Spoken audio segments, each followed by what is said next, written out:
Insperity presents the Small Business Advocate Show with Jim Blasingame, brought to you by FedEx, CareerBuilder.com, and Palo Alto Software. This is a copyrighted production of Small Business Network, Inc., all rights reserved. Well, I'm leaving you, baby. Lord, now I'm going back home to stay. Welcome back. 23 after the hour. Thank you for hanging out with me. I'm Jim Blasingame.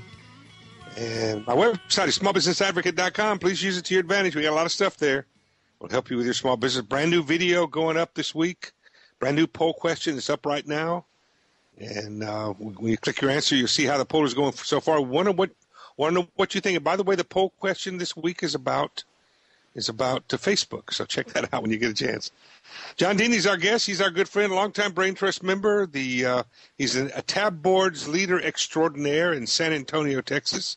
He's one of the smartest guys I know, and I'm glad to see that John is doing a lot of work lately on how to sell your business, how to divest yourself of your business.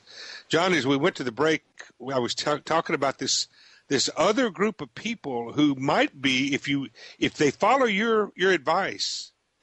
If people who have businesses that will be for sale eventually, and they want to sell, they want to maximize the price.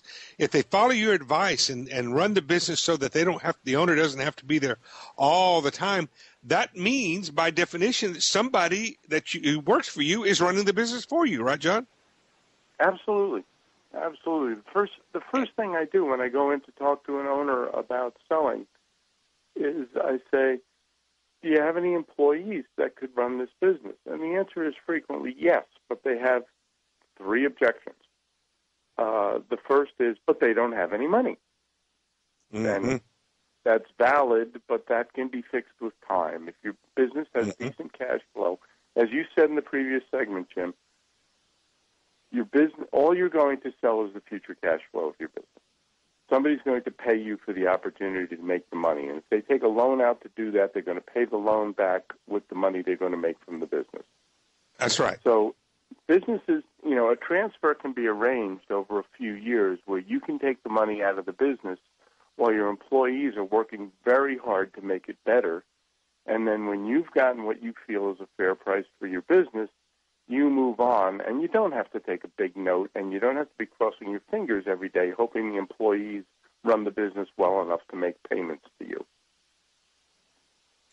Well, and of course, any small business transaction like that is going to have multifaceted capital sources, right? It's going to be some money from the buyers, some money from the bank, and maybe something's leased instead of purchased. And then of course, the owner's going to have to take back some paper. So, I mean, you're going to have to get creative more than likely with a transaction like this, aren't you, John?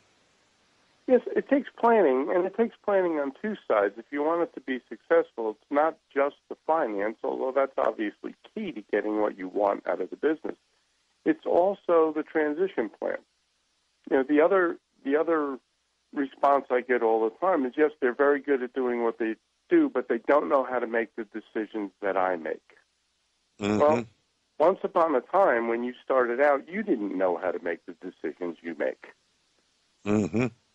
They can be taught. You need not only a financial plan, but you really need a development plan to make sure that you're putting them in a position to succeed. And in order to do that, they have to know more about what you know.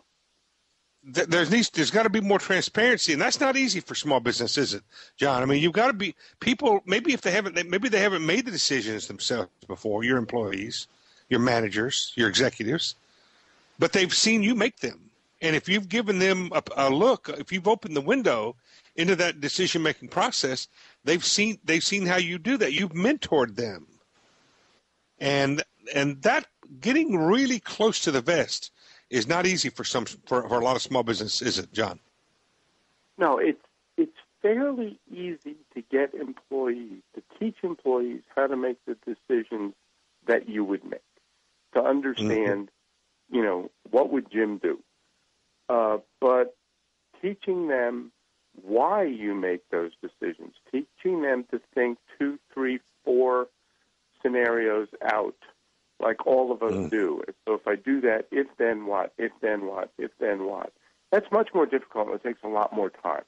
You really got to let them get close to you to understand the whys of your business.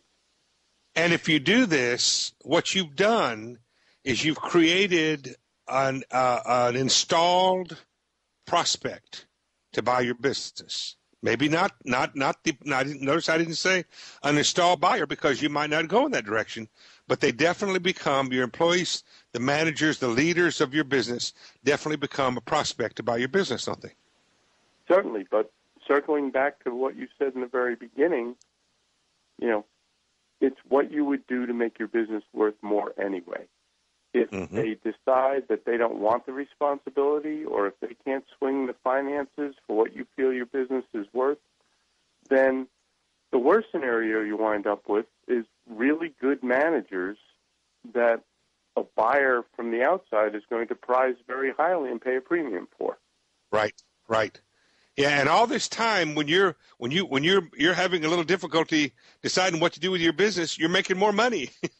So that's kind of a high class problem. It sounds like a good plan to me, John.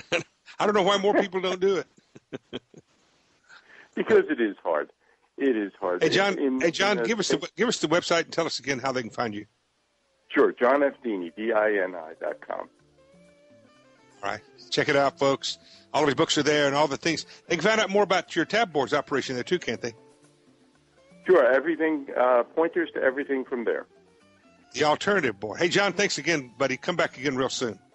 Thanks, Jim. Whenever you'll have me. John Dini, ladies and gentlemen. I told you we get smarter when John joined us. Going to take a quick break. I'm Jim Blasingame, broadcasting live from Washington, D.C. It's Small Business Week here. Insperity presents the Small Business Advocate Show with Jim Blasingame, brought to you by FedEx, CareerBuilder.com, and Palo Alto Software. This is a copyrighted production of Small Business Network, Inc., intended for the private use of our audience. Except as otherwise provided by copyright law, all other copying, redistribution, or publication without prior written consent is prohibited. All rights reserved.